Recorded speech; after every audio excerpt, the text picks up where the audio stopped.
Okay, Bismillahirrahmanirrahim. Assalamualaikum warahmatullahi wabarakatuh.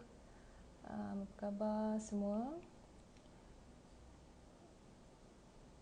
Belum ada lagi yang join. Okay, Assalamualaikum, selamat datang.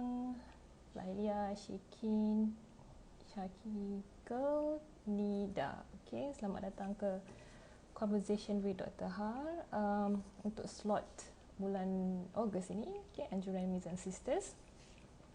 Okay, kita tunggu. Okay, Dr. Har pun dah request to join.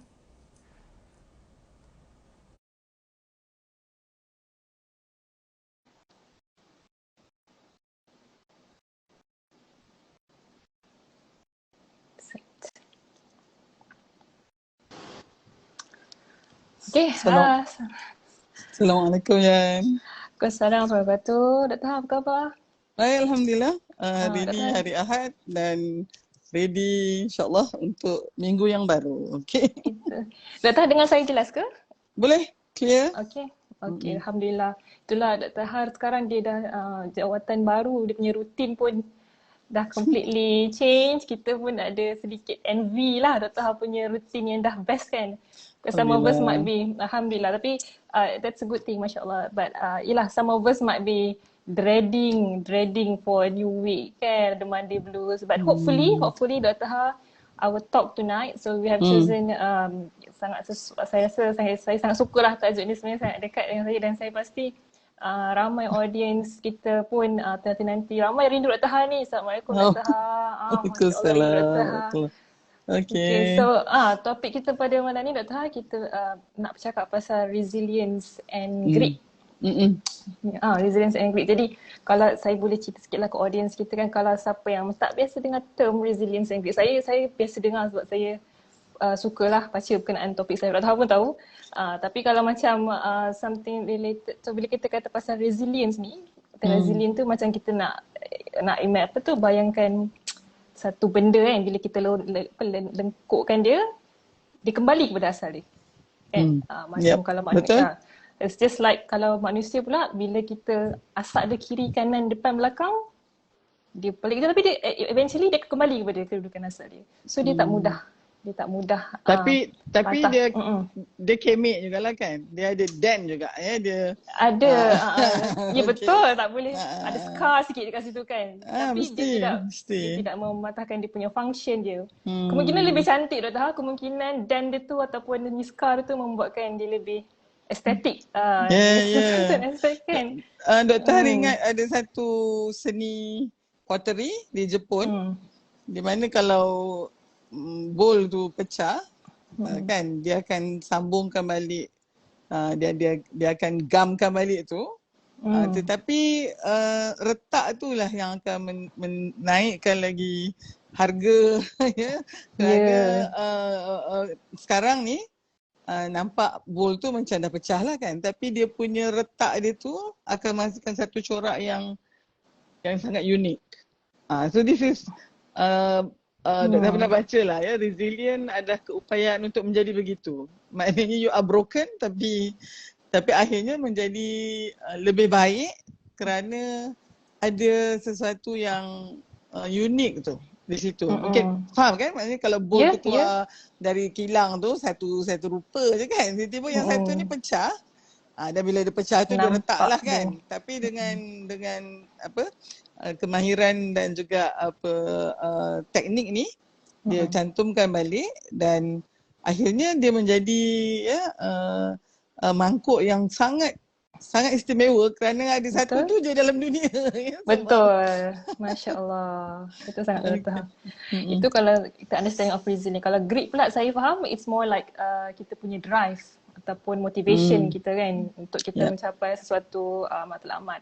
Ataupun bila semakin sukar sesuatu task tu, kita semakin ada drive. So that is what I understand with the term grit lah.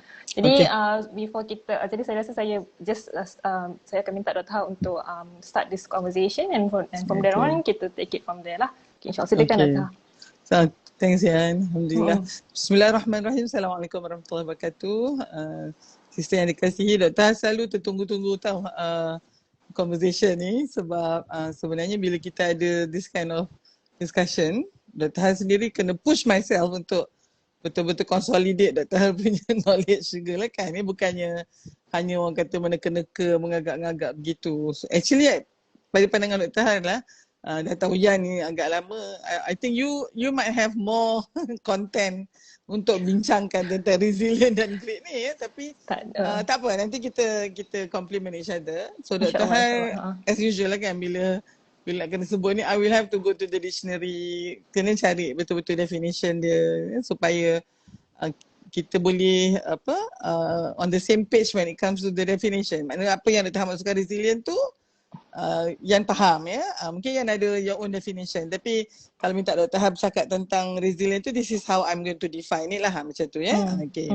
Jadi sebelum tu Dr. Hal dengar first resilient ni kan agaknya sebab Dr. Hal dalam perubatan kita memang selalu kena cakap vulnerable groups, maknanya yang kalau katalah infection tu satu orang tu tapi dua orang ni memang paling vulnerable. Contohnya sebab dia mungkin ada penyakit lain. COVID baru ni kan kita kata those yang ada comorbidities ya, yang mungkin ada darah tinggi, kencing manis semua tu might have it worse lah daripada orang lain lah begitu kan. So itu yang namanya vulnerable.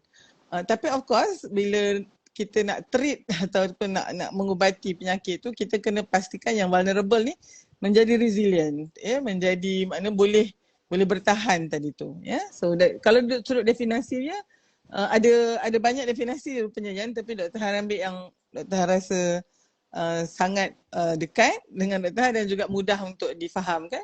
So satu tu dia kata the process of adapting well, ya, maknanya satu proses tau. Dia bukannya just satu keadaan ting abracadabra ada macam tu, tak. It's a process ya. Selalu proses ni dia akan ada yang mula ya, akan dia ada ongoing dan akhirnya dia akan sampai ke satu destinasi yang mana di situlah nanti hasilnya. That's basically proses. So proses untuk menyesuaikan ya diri kita dengan sebaik mungkin dalam keadaan yang sukar ya, adversity ya, keadaan yang memang yang kita katakan sukar ya, yang traumatik, merupakan tragedi ya, ataupun ancaman kita yang merupakan sumber yang sangat punca stres atau tekanan yang sangat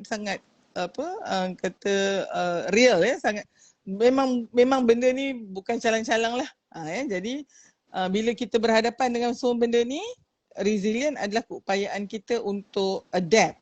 Maknanya kita boleh bertahan tadi, ability to bounce back itu satu lagi dia punya ni kan. Maknanya dia boleh orang kata bingkas semula daripada kesukaran keadaan pengalaman itu, walaupun mungkin pada pada impak yang pertama tu memang terjatuh lah kita kan, terjelepuk lah kita orang kata tu ya, kita tersungkur lah di situ. Dan yang ini yang kita namakan resilient. Jadi dia satu keupayaan yang Dr. Hal macam teringat, you know, kalau selalu kita tengok cerita Phoenix ke, dia kata the phoenix arises from ashes. Maknanya dia dah macam terbakar tapi dia akhirnya boleh bangun semula ya. Jadi satu lagi definisi dia Yan, dia kata the capacity of a person to maintain their core purpose and integrity. Yang ni Dr. Hal, sebab Dr. Hal tu lain sikit daripada yang kita biasa ingat ya, dari sudut bouncing back tu. Ini adalah keupayaan ataupun kebolehan seorang itu untuk mengekalkan ya dia punya matlamat asal dia the core purpose dan juga dia punya integrity tu ya. Ni khususnya kalau misalnya mungkin yang keadaan itu mencabar sangat prinsip kita contohnya ya, ataupun what we hold dear contohnya kan. So integrity kita ketika berhadapan dengan situasi yang memang ya yang sangat volatile, sangat meruap lah maknanya benda tu kan. Dan keupayaan supaya kita tidak dikuasai atau ditewaskan dengan setback ni ya, ataupun ya benda-benda yang akhirnya menjadikan kita tersungkur tadi tu. Dan resilient termasuk di situ adalah keupayaan untuk move forward, keupayaan untuk merangka pula strategi seterusnya. Dr. Han suka definisi yang kedua ni sebab Dr. Han nampak dia memberikan kita bahawa resilient is not just adapting to all this pressure, tetapi juga keeping masih lagi kekal dengan kita punya matlamat asal. Ya, kita punya our prinsip. mindset lah kan. Right. Okay. Right. Satu lagi, kalau nak tengok resilient ni, dia adalah hasil ataupun produk dan juga grit ya, kepada satu kerangka fikir yang berkembang ya, dinamik dan juga bersyambah, the growth mindset. So the next thing Dr. Har selalu jumpa resilient ni, tadi Dr. Har kata dalam perubatan kan ya. Bila Dr. Har baca buku tentang mindset, Dr. Dweck dia banyak cakap pasal resilient. Dan of course selepas tu apa saja ya, bila kita bercakap tentang membangunkan kerangka fikir dinamik ini ya, atau growth ataupun bersyambah tadi tu, dia punya measurement ya, parameter yang kita ukur adalah dia punya keupayaan untuk menjadi resilient ya, tahan lasak, tahan uji keupayaan untuk bingkas semula dan juga grit tadi ya. Grit tu pula ya, memang yang kata tadi, this is actually dia semangat ataupun keazaman, iltizam ya. Iltizam untuk masih lagi cuba mencapai satu tahap pencapaian walaupun keadaan sekitar tu ya mungkin tidak begitu kondusif contohnya. This is mana nak tengok seorang tu ada grit atau tidak, dia mungkin dua-dua tu tengah berusaha untuk mencapai sesuatu ya, sesuatu pencapaian ya yang diharapkan, dibanggakan. Tetapi bila kalau katalah ni satu perjalanan bahtera ni dia pukul ombak je, okey, bahtera yang ada grit ni dia masih lagi boleh bertahan di situ. Tetapi yang tidak tu akan capsize dan tenggelam lah. Okay. So grit adalah dia sebenarnya agak berbeza tetapi selalu digunakan bersama ya, kerana kedua-dua ni adalah hasil untuk mengukur kerangka fikir kita. Dan selalu kan Yan, Dr. Har kan kalau cakap pasal sesuatu selalu juga describe apa yang bukan. Jadi apa lawannya resilient ni? Yan? Ada cadangan apa agaknya lawan kepada resilient dan juga grit? Kita pernah, boleh saya cuba? Boleh of course. Kita galakkan juga kita punya audience ni try juga kan. Tapi tapi vulnerable Dr. Har. Okay. Vulnerable. Yes, vulnerability is one of it. Weakness, kelemahan kita ataupun kita punya kerapuhan kita. Easily discouraged ya, kata Litzmin ni easily discouraged. Yes. Dia maknanya dia sangat fragile kan, handle with care. Tak boleh nanti kan kalau dia tak ada resilient tu dia tergentak sikit je dah pecah dah. Okay. And satu lagi yang interesting dia kata adalah rigidity. Your ability, you are unable to be flexible. So ini satu lagi lah yang menunjukkan kita tak resilient.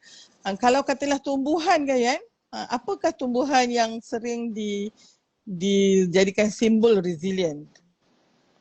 Bambu, buluh. Buluh. Buluh tu daya lentur dia tu memang luar biasa tu. Kan, dan kalau kita tengok struktur buluh tu sebenarnya batang buluh tu dia terdiri dari filamen yang kecil-kecil gitu kan. Tapi dia daripada akar dia sampai ke hujung tu dia semuanya, dan itu yang menyebabkan dia macam kalau suspension bridge tu kan, dia punya kabel tu boleh pusing dunia ni tak tahu berapa kali kan, sebab setiap tu mempunyai dia punya kekuatan, dan apabila dia berada dalam satu berkas begitu, dia lagi kuat. Macamlah kita kata kalau satu batang ranting tu senang je patahnya, tapi kalau kita banyak-banyak kan dia sangat super. So resilient adalah keupayaan boleh lentur ni. Jadi kalau misalnya kita tak mudah lentur, maknanya sikit je kita patah lah. Itu yang mungkin rigidity is actually salah satu juga yang opposite daripada resilient. Okay, nak tengok ke siapa-siapa easily discouraged, betul? Maknanya dan ini semua adalah kerangka fikir yang lawan daripada kerangka fikir bersyambah dan juga berkembang tadi adalah kerangka fikir yang jumud, yang statik, yang terkunci, terbelenggu, ya, dan yang tertutup. Ya, jadi maknanya cepatlah nak give up tu. Kan? Jadi itu antaranya. Dan of course analoginya kalau resilient ni agaknya macam bola. Tadi kita kata buluh tadi, ya, satu lagi bola getah tu ya. Ingat tak kita main bola getah yang masa sekolah rendah lu dia baling ke boom macam tu kan. Ya? Baling kat dinding tu, kita mungkin 2 meter dari dinding tu, tapi bila kita baling sekuat hati dia akan melantun mungkin 10 meter jauh dia. Itu resilient. Tapi kalau misalnya tadi tu yang kita katakan vulnerability ataupun fragility ni, Dr. selalu buat analogi telur mentah tu kan. Kalau kita baling lah dekat dinding tu, habislah berkecai. Ya. Dan telur ni pun satu analogi dia, kalau kita ramas dia pun dia pecah. Ya. Too much control pun dia pecah. Kalau kita biarkan je ataupun kita biar dia bergolek dan jatuh kat lantai tu pun dia akan pecah juga. Ya. Malahan kalau kita lambung dia, ni satu lagi. Maknanya yang fragile ni bila kita lambung tu dia naik. Tapi nanti bila dia landing tu, ya, dia akan pecah. Ya, jadi so sebenarnya tajuk ni sangat penting untuk kita bawa pula dekat dengan diri kita. Apa yang ada kat kita ni, ya? Betul, adakah kita ni lebih kepada individu yang mudah putus asa, ya, dan putus asa tu sebab kita rasa macam ya, saya memang tak ada bakat, ya, saya memang tak pandai, saya memang yalah semuanya kurang daripada apa yang orang lain ada, maka dengan tu tak payahlah saya cuba. Ya. Itu kalau misalnya yang dia rasa dia tak pandai, dia tak cuba. Tapi kalau orang yang memang pandai, dia mencuba dan dia dapat. Tapi kalau dia ada kerangka fikir ni kan, dia kehilangan resilient ni tau. Jadi dia tak nak buat silap. Ya. Jadi oleh sebab tu macam mana cara kita tak buat silap, ya? Tak nak cuba yang barulah. Kan? Jadi dalam comfort zone dia sajalah. Right. Jadi resilient ni sebenarnya sangat penting untuk transformasi diri. Ya, sebabnya satu lagi, resilient yang menjadikan kita bila jatuh kita bangun balik, jatuh bangun lagi, jatuh bangun lagi, ya. Dan dibandingkan dengan mereka yang mungkin tak nak mencuba langsung ataupun mencuba sekali jatuh, tak mau lagi dah. Dan kalau itu berlaku, maka kita tidak tahu potensi sebenar diri kita kerana kita sentiasa berada dalam zon selesa dan zon selamat ni. Ya. Dan okay. Okay, Dr. Haq, saya bila kita cakap ni, bila saya rasa lebih kepada professional ataupun goals kan, macam more like you achieving what you want and you have to be resilient. Tapi mungkin there are also angle lain kita boleh approach resilient ni kan. Contohnya macam kalau saya boleh bagi satu ni, Dr. Haq boleh elaborate nanti, mungkin dari segi relationship. Relationship kita kan, relationship dengan family, dengan peers. There has to be a point that kita rasa kita tak boleh dah ada resilient. Maksudnya macam kita try hard to survive in any relationship or try hard and survive in any environment yang kita ada. Tapi sampai bila adakah kita dibenarkan untuk stop being resilient and just say that this is not working and I'm out of this. Maksudnya adakah faham. So dia is a praiseworthy trait, kita faham karakter yang bagus, tapi is that a limit to it? Tak nak dah being resilient kepada sesuatu dalam environment tertentu tu lah. I don't see it that way actually, kan. Macam kalau yang faham macam tu dia macam terplan out sikit pada I lah. Sorry. Dia sebenarnya resilient tu adalah apa yang buatkan orang tu stay in a relationship contohnya, yang sebenarnya sangat counterproductive. Ya, maknanya dalam hubungan kan kita menghubungkan antara dua manusia tu kena menang-menang kan, saling menghormati, saling percaya, saling menyokong satu sama lain. That is the purpose of connection. Tapi kalau katalah hubungan kita tu dia antagonistic pula, ya, kita nak naik dia jatuhkan kita, ya, ataupun kita rasa kita nak menghormati dia tetapi dia tidak menghormati dirinya sendiri ataupun kita. Jadi macam mana kita nak hormati? So Ya. dalam konteks itu, you are in that situation yang Dr. cakap tadi lah. This is in a phase of adversity kan. To me adversity atau trauma atau tragedy ni is something yang kita tak expect nak macam tu. Tiba-tiba jadi begitu. Kan? It can be as small as kita ingat husband kita ni handsome sangat, taklah mendengkur. Tengok bila kahwin, tu dia ya, kuat benar mendengkur dia. So that is actually, and that can be a source of stress juga.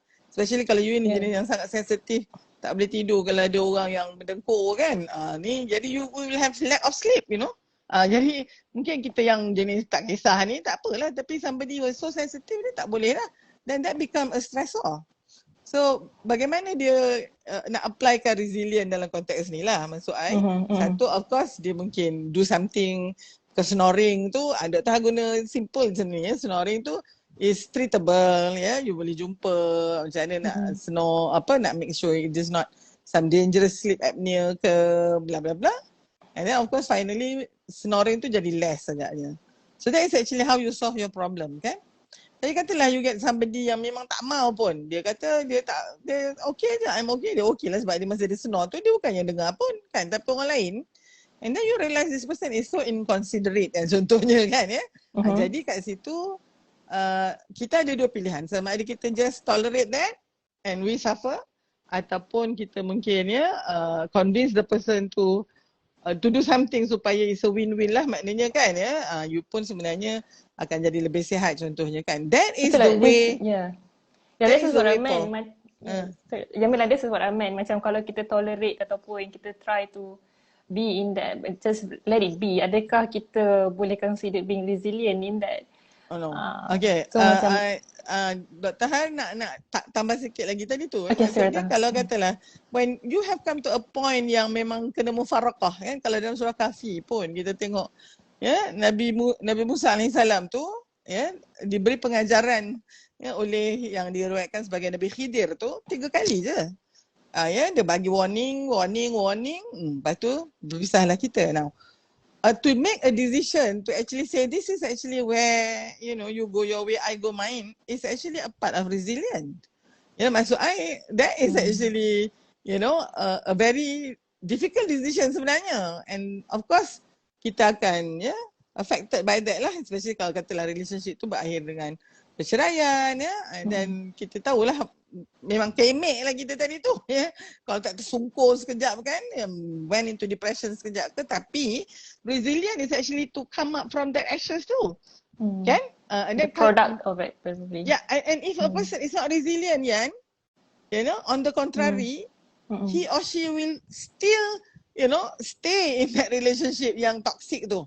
And that's why kita tengok ada orang walaupun dah relationship tu sebenarnya sangat counterproductive pun dia duduk situ juga. To me that is actually a reflecting the fixed mindset. Okay? And that is being vulnerable, that is being fragile Jadi sebab you rasa you ni tak bolehlah keluar daripada relationship ni, so you stay in it. So I don't know whether you get my point or not. Apa yang you kata totally. will resilient end somewhere? No, I don't think so. Apa yang you describe tadi, that's not resilient. That is actually an ability for you to actually get out from it kan. And the main reason is because kita rasa apa nanti jadi hidup I kalau misalnya I'm out of this relationship. Itu antara yang kalau Dr. punya pengalaman kenapa seorang isteri contohnya stay in an abusive relationship tu bertahun-tahun tu. Jadi tapi finally bila dia choose to be resilient, that was the time when she made a very the decision lah sebenarnya kan. Dan itu sebenarnya satu langkah permulaan untuk dia membina resilient dia tadi, daya tahan dia tadi. Faham, dah tahu.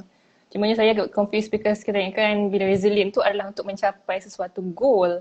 Dan goal is just to save a relationship. So you struggle just to save that relationship. But goal can be now different, isn't it? Goal can be you getting out of the relationship. I mean in this case lah. That is a new goal and you persevere to achieve the happiness that you want. Okay, that's probably one. Yeah, I remember reading lah yang tapi I tak ambil pula tu yang tu. Dia kata macam, you know, resilient is also when you can change your direction.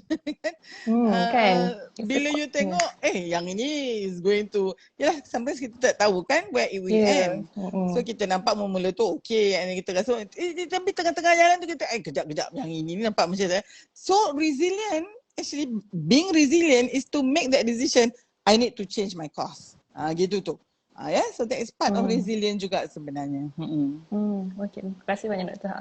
Okay. So just to reflect on the current situation, mungkin Dr. Ha perasan ataupun sebab lebih banyak data yang ditunjukkan, the increasing number of contohnya mental health disorders ke, stress, anxiety, as compared to zaman ini kita tak, mungkin sebab tu data tak dikumpul ataupun memang sekarang ni our younger generation ni prone kepada stress ataupun our children is no longer have this resilience in them.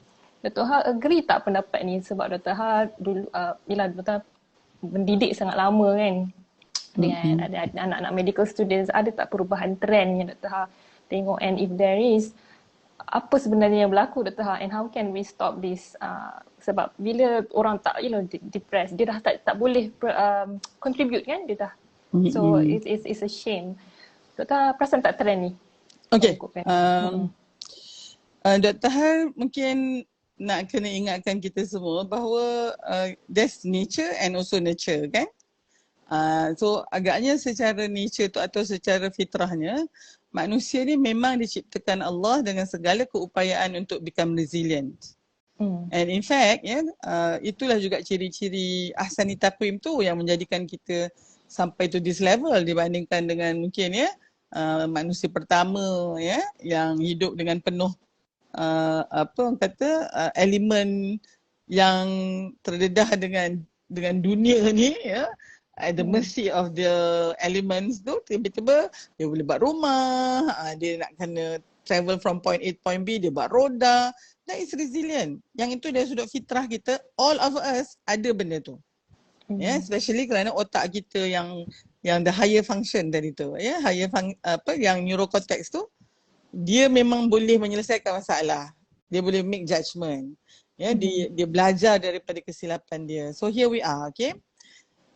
Dan of course, manusia ni bila dia susah, dia akan try to overcome that. And that is part of resilience as well. Kalau dulu agaknya susahnya lah nak dapat padi tu kan untuk makan kan. Jadi tiap-tiap orang kena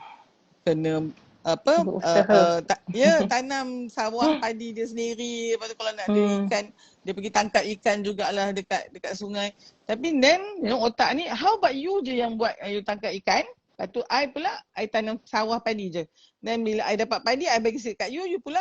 So this is actually how kita try to solve kita punya problem. Kalau kita tak ada otak yang resilient tu, kita might still have to do everything ourselves.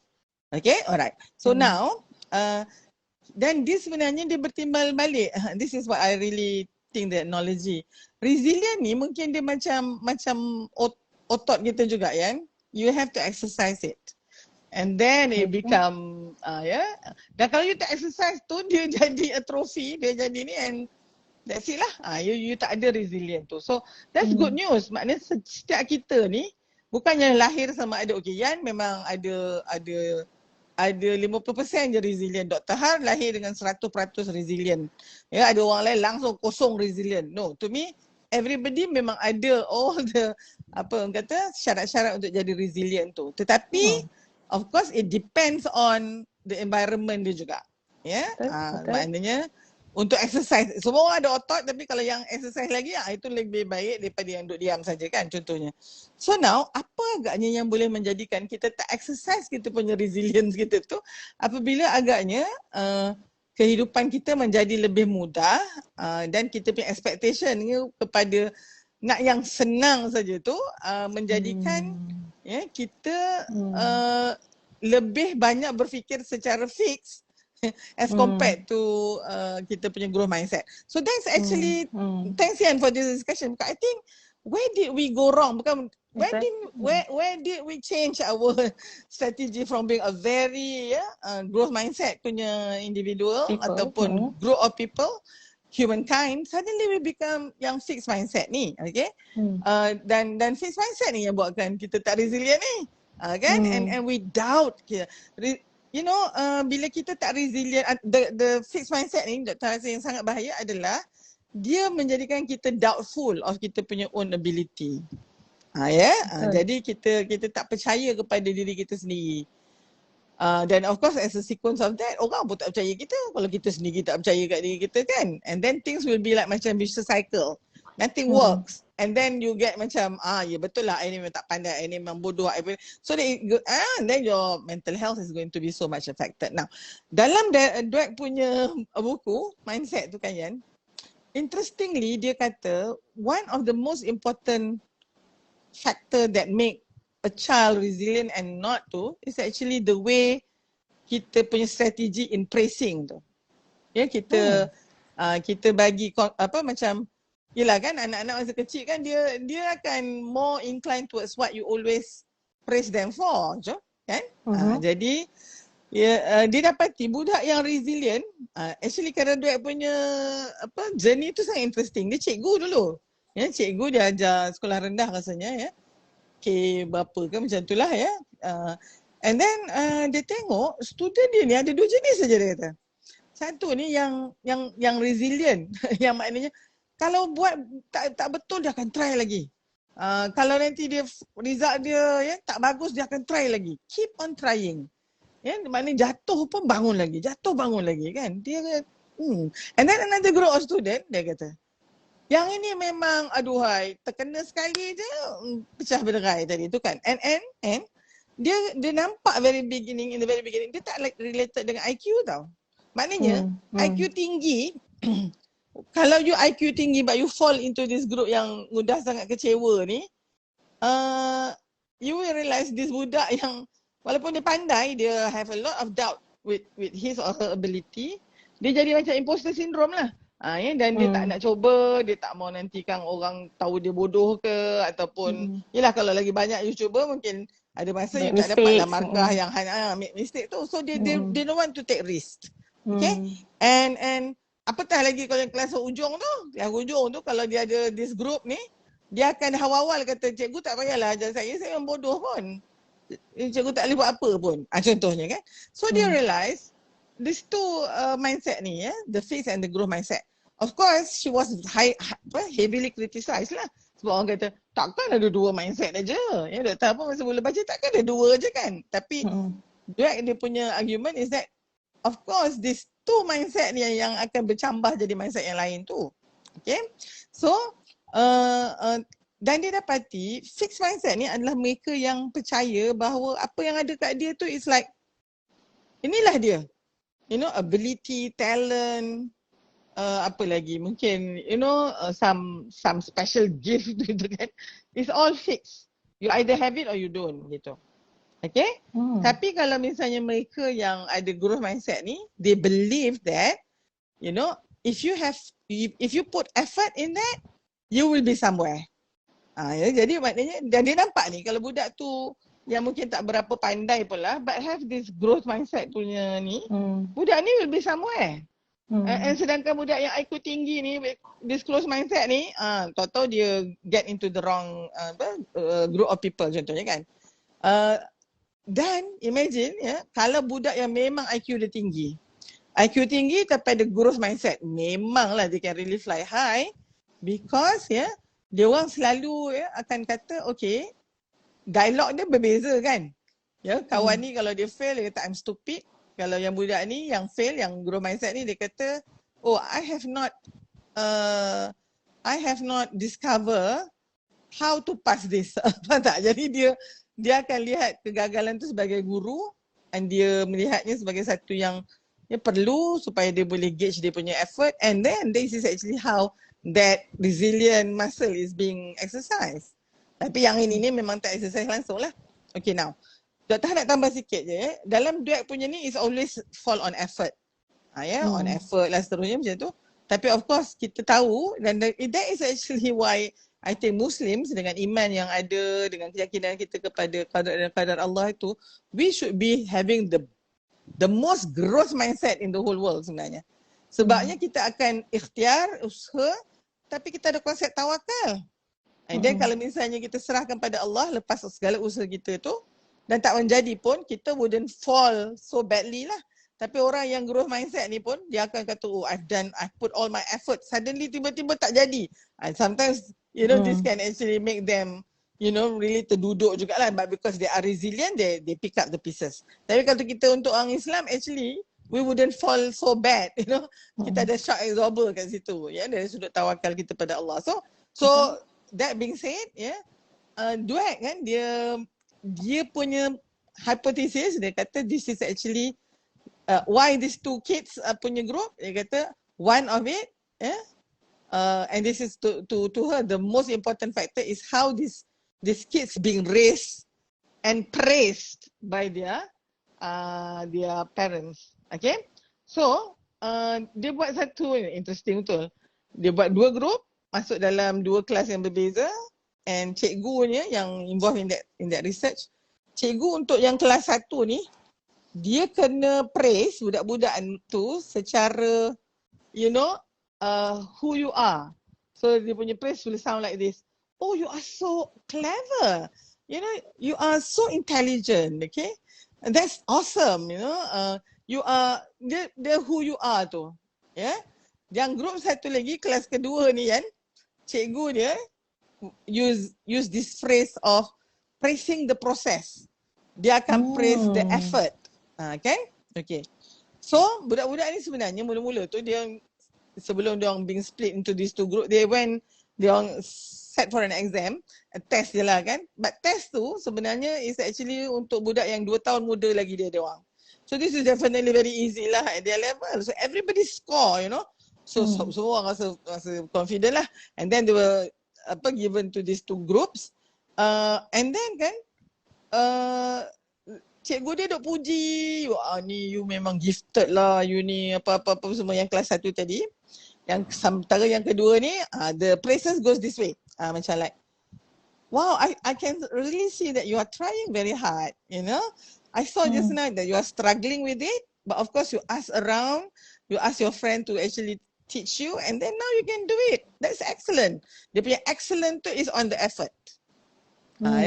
I can see that you were really concerned about your friend, who still couldn't understand this, and you're teaching them. That's really good. Dia punya effort tu yang ditunjukkan. So along the way tu, agaknya dia orang buat ni tak salah 3 bulan ke 4 bulan macam tu. But tu maybe about a month later, a month into this research kan, dia orang offer these two student, group ni, another test. Kan? Kelas yang nombor 2 tadi, everybody angkat tangan nak that new test. Yang kelas yang nombor 1, only 50% aja yang angkat tangan. So they actually ask this 50% yang tak angkat tangan, tak nak try lagi tu, the answer is all this. I do not want to sit for the exam since this is optional, dia kata, because I'm quite sure that I might not be able to score like last time. And if that happen, then mana nak letak muka ni? Kan macam tu. So they decided not to try. And that is actually why we always run away from new things kan. Sebabnya. Okay. So tak habis lagi research ni. Habis daripada tu, kata 3 or 4 months tu, they were asked to sit for the same test yang diorang buat sebelum they were divided lah. Yang diorang score tu. Okay. Group class 2 actually get almost perfect answer. Almost like macam everybody improve. Okay. And then yang, can you imagine, I do not know lah whether this is true or not, but group yang kelas 1 tadi, almost everyone actually did worse. From their first punya tu. So maknanya too much praising, and I think that is actually what we are. Kita selalu sangat dipuji tentang who you are, you tu bagus ya, you are very intelligent, you punya IQ ni memang genius lah you. Bila you kena puji macam tu, Macam mana you rasa? Lama kan ya? Mm-mm. You suddenly Betul. you realize that you are, you know, all your good character and trait tadi tu is at stake sebenarnya. Tapi kalau you are being praised about your effort, so kan, dan mungkin zaman Datuk Nenek Dr. Han dulu, kami jarang dapat praise lah, you know, but we know that we did well. Ya, kita kena cari all these small cues. Ya, kita nampak bapak kita tengok je kita tu, and then dia senyum. So kita tahu dia memang very proud of you. Dia tak cakap lah, oh you are, you know, ramai-ramai tu. Tapi now, Dr. Han pun terlibat sama lah juga kan. Anak kita melukis first day dekat tadika tu, ya Allah hodohnya lukisan tu. Tapi kita kata, wah this is brilliant. And then, kita letaklah dia punya lukisan tu dekat fridge, and dia tahu pandai kan, no, this is a Picasso, you know, in the making, apa benda-benda. So budak tu takkan, dia kata takkan kot I macam tu kot, tapi yelah agaknya, you know. So we are actually I have wrong, apa maknanya macam strategi kita sebenarnya tak berapa betul lah, atau memang tak betul. So we actually raise people who are very fragile. You know, orang yang nak sangat dipuji, dipuja macam itu tu, and not because of their effort. Thank you so much Dr. Ha. That's so important untuk saya yang baru merangkak dalam dunia pendidikan ni. Bila kita nak start evaluating our students kan, memang kita akan rasa impressed. Those yang cepat macam bagi, tapi ada among them yang struggling. Tapi eventually what we want is the process yang diorang go through tu. Saya rasa it will be very satisfactory for me tengok outcome dia lepas dia dah habis tu, dengan dia resilient dia yang compared to kawan dia maybe ada cepat pick up ke apa. Okay. Then orang ni menjadi kan. And that's why in education kita going more for formative assessment. Maknanya kita memang bersama dengan pelajar tu dari awal sampai akhir, dengan kita buat assessment kita tu secara, you know, time from time, and then kita bagi feedback kat dia, lepas tu kita bagi feed forward pula, and then kita tengok lagi. Itu sebenarnya lebih berkesan dibandingkan summative ujian di hujung tu. Ujian di hujung tu sebenarnya nanti kita tengok siapa banyak sekali dan ranking. Itu sebenarnya antara sebab kenapa agaknya anak-anak kita, termasuk Dr. Han, produk daripada sistem ni adalah kita jadi manusia yang sangat tertutup kan mindset kita. Maknanya 9A, semua nak tunjukkan 9A tu. Proses macam mana dapat 9A tu tak penting. Itu yang meniru lah, ataupun you know, yang kita bimbang ni, bila cikgu nak semua 9A tu, graf tu diturunkan, semua orang lepas. So this is, oh my god, this is all fixed mindset, okay? Jadi kalau lah begitu, kalau kita kata kita ada pandemik COVID, kita ada pandemik this fixed mindset sebenarnya. Ya, hingga kan ya, untuk mengubah mindset kita bukanlah sesuatu yang mudah, sebabnya di sekeliling kita semuanya fixed mindset. Now, before we go further kan Yan, yang tu pun Dr. Han baca dalam rujukan Dr. Han ni kan, ada satu pandangan yang Carol Dweck dia kata the pseudo mindset ya. Sebabnya bila kita ada macam ni, ada pula orang kata, oh saya sebenarnya very, you know, very resilient, you know, I'm a very resilient person gitu. Lepas tu ataupun I have, my mindset is growth. But I know somebody who is a very fixed mindset, who is very fragile gitu. Now actually kan, ni ingat ni, dengar ni, there is no such thing as one person who is all resilient and another person who is all, you know, fixed mindset. Itu pun is fixed mindset. Let me make myself very clear. Okay? No such thing, sebab we are a mixture of both. Manusia ni, you know, they are parts of our yang kita punya mindset is very growing. Sampai kita nampak ada semuanya kita pun ni kan, and ada mindset kita on certain thing yang sangat close lagi or fixed lagi. And our struggle every day is actually untuk minta pada Allah tu untuk tunjukkan kat kita mana lagi yang kita punya mindset yang tertutup dan fixed ni, so that we can do something about it. Dan mindset yang dah grow tu alhamdulillah, and of course this is no rocket science lah kan, tapi selalunya kita akan growth mindset kita pada area yang kita memang kita ada ilmu. Macam katalah doktor, Yan pun in the healthcare punya apa kata sektor kan. Because itu yang kita belajar. That's why bila COVID datang and then kita kena vaksin, kita tak risau orang tu. Bagi je vaksin tu. Kita tak risau pun sebab kita memang dah with enough knowledge, basic knowledge tu, foundation tu, kita memang have a very growth mindset kat situ. Tak ada doubt. Okay. Tapi kan untuk diri Dr. Har pula, because I might be very ignorant and very poorly equipped in terms of business contohnya kan. Business will always give me all those butterflies in my stomach because I tak nak rugi kalau boleh. Tapi kalau orang yang ada growth mindset, dia akan kata in terms of business, dia akan kata mesti rugi dulu Dr. Har before we can actually ni kan ya. Itu dia punya growth mindset tu yang dia berapa kali jatuh bankrupt pun duk naik lagi buat bisnes baru. Tu yang tu. And then kan yang bila Dr. Har faham tentang ni, now I realise because sometimes dia ni, ya Allah, pandainya lah dalam bidang dia semua kan. Tiba-tiba dalam area lain, ya Allah, kenapa macam tu? Contohnya, dia kalau misalnya dalam bidang dia, dia boleh cakap so many things, can actually design such a, novel and research semua. Tiba bila cakap pasal politik contohnya kan, dia punya cara berfikir macam makcik kat kampung tu contohnya. Jadi, masa dulu Dr. Har pening juga, kenapa macam tu kan. Now, knowing this, I realize that you can be very growth in one area, very resilient in the area, but actually very fragile in another area.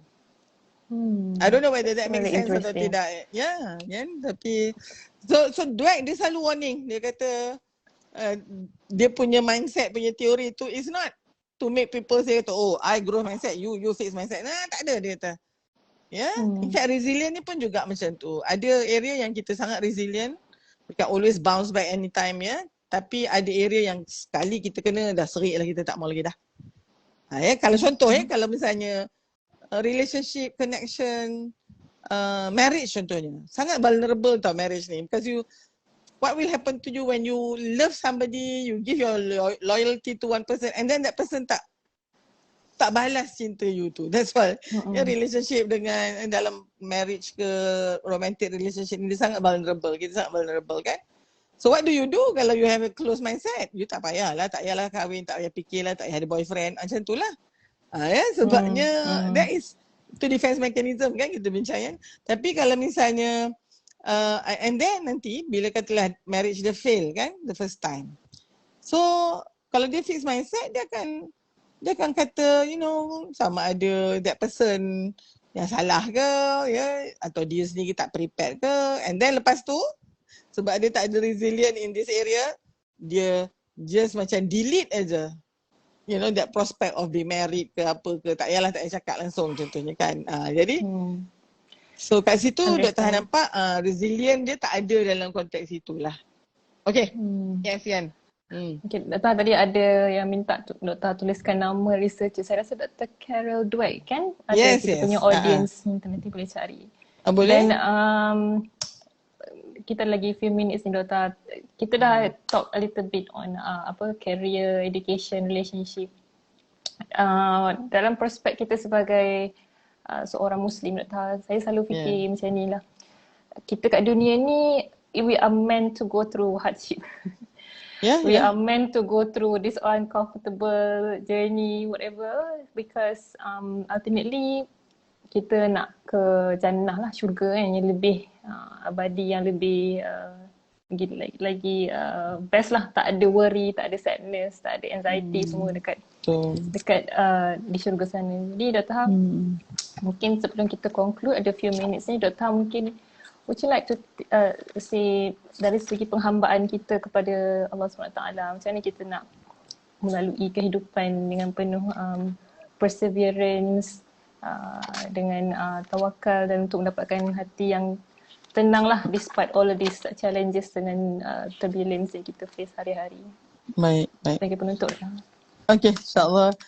Dia kalau bercakap ni doktor, dah sejam dah kan.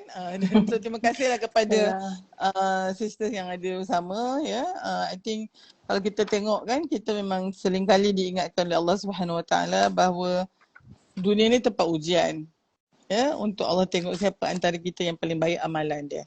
Jadi oleh sebab tu bila kita tahu tempat ni ujian, kita kena standby lah dan tunggu ujian kita. Tapi kita janganlah risau sangat. Bukan risau macam mana, maknanya dalam kita menunggu tu, kita kena juga mengimani dan yakin bahawa Allah sebenarnya hanya akan memberikan kita satu ujian itu yang sesuai dengan keupayaan kita. Now, kalau orang yang ada growth mindset, ya, dia faham konsep ni dan yelah dia kata kalau Allah bagi saya ujian ni, maknanya Allah dah bagi saya kekuatan juga. La yukallifullahu nafsan illa wus'aha, dia kata kan. Dia yakin yang ini, maka keyakinan itu akan menjadikan dia mempunyai growth mindset. Daripada dia bertanya, kenapa saya ya Allah, kenapa saya? Yang tu fixed mindset. Orang yang fixed mindset akan sentiasa bertanya, kenapa saya, kenapa tak orang lain? Kan? Macam tu kan. Orang yang growth mindset, dia akan mengatakan, why not me? Sebab tu memang ujian untuk saya. Ya? Jadi, kan lain tu. Yang bila Dr. Ha baca tentang growth mindset and fixed mindset ni, dia macam langit dengan bumi lah juga kan.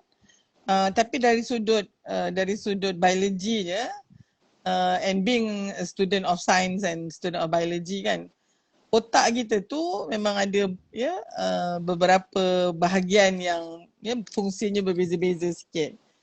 Fixed mindset ni adalah otak yang primitif tu. Otak yang sebenarnya sangat penting untuk survival kita, sebab otak ni dia memang just about me, myself and I. Sebabnya fixed mindset ni dia punya karakter tu lebih untuk protecting us so that we are not so vulnerable. You know, so you don't just get eaten by your enemy. Kan macam tu. Ya, otak kita. Tapi kita ni asal ni takwim. Kita insan, maka Allah bagikan kita pula otak yang neocortex tu. Ya, otak yang higher function tu otak yang ada growth mindset ni Ya, kalau dalam zone tu, this is the growth zone ya. Tapi jangan lupa ada otak tengah tu. Yang itu the limbic system, which is actually your emotion.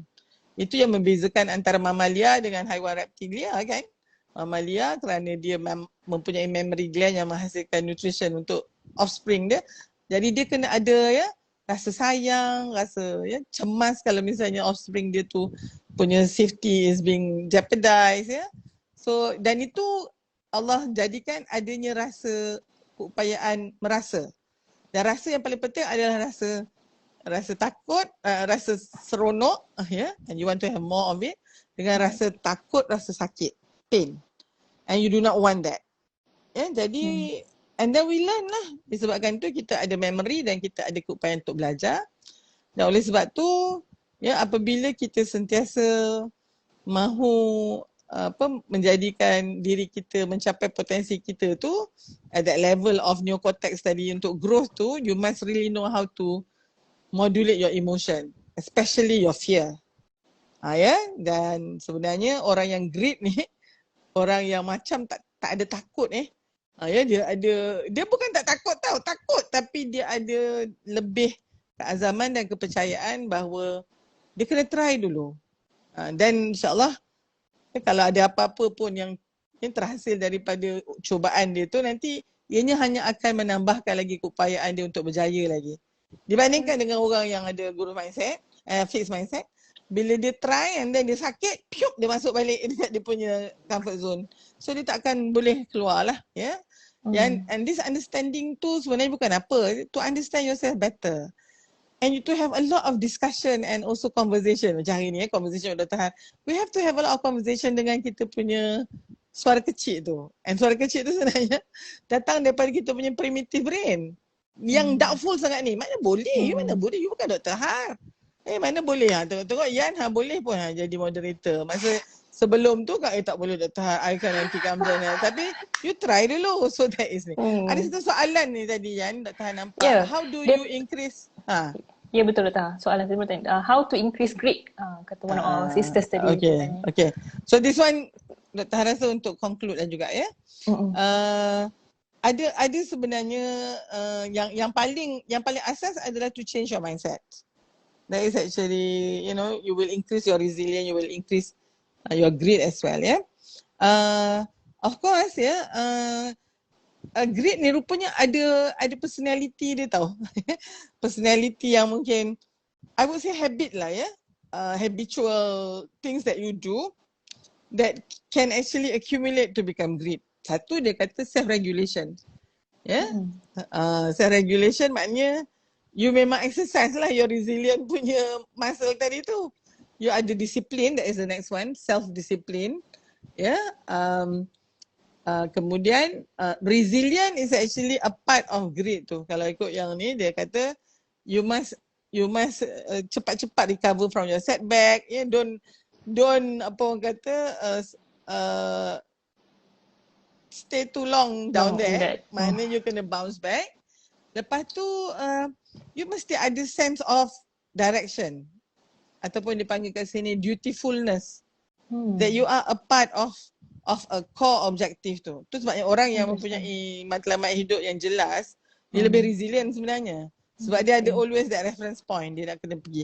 Orang yang mungkin tak jelas, tak ada pun untuk umbang ambing, take what may macam tu je, untuk batu tenggelam, untuk sabut timbul. Ni sangat susah untuk jadi untuk ada resilient dan grit. Satu lagi conscientiousness. Ini selalu this is actually when you have this desire dari dalam tu untuk membuat sesuatu tugasan tu sebaik yang mungkin. And you take that responsibility. Dia dia ada ihsan, dia ada, maknanya dia bukan jenis orang yang sambil lewa ataupun take very lightly lah. Dia sangat serius dengan tugasan dia. Then that is actually to me one of the element that will increase your grit, Mastura. And satu lagi, this one interesting. Low impulsivity dia kata.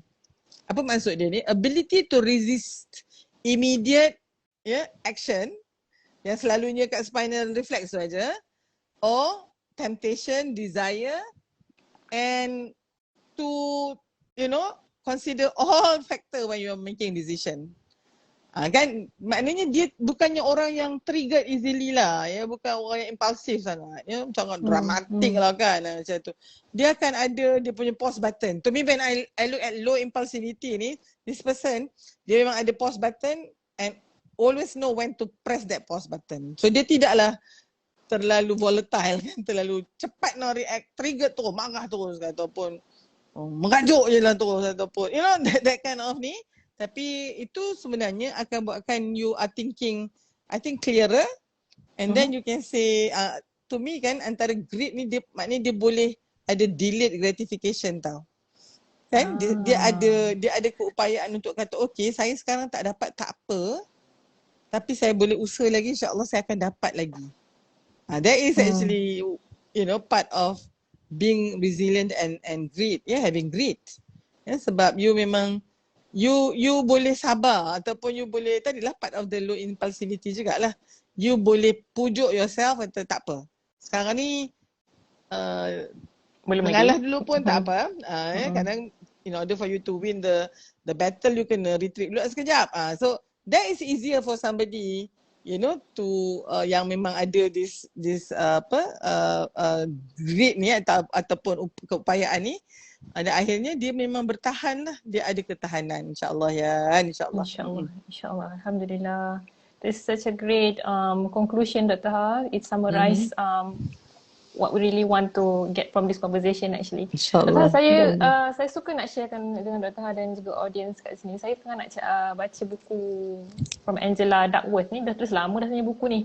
Tajuk dia Grit, The Power of Passion and Perseverance. Saya tak sempat lagi nak baca bukunya, tapi I managed to listen to her talk sometimes, and one thing yang saya rasa strike me the most bila dia kata passion and perseverance will achieve excellence. So meaning that kena ada passion, maksudnya macam Dr. Ha cakap tadi, dia clear where he or she is going. Sebab kalau kita tak clear apa kita nak buat, kita tak akan dapat passion tu.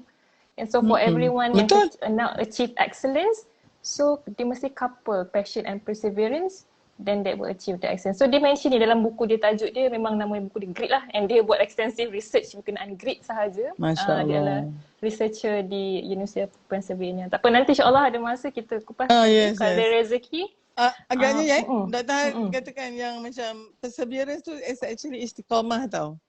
Mungkin kita kan kita buat something tu walaupun kecil, kita buat selalu gitu. Dan istiqamah ni yang sebenarnya akan somehow will bring you somewhere. Kan? Dan apa tadi satunya? Passion kan? Passion.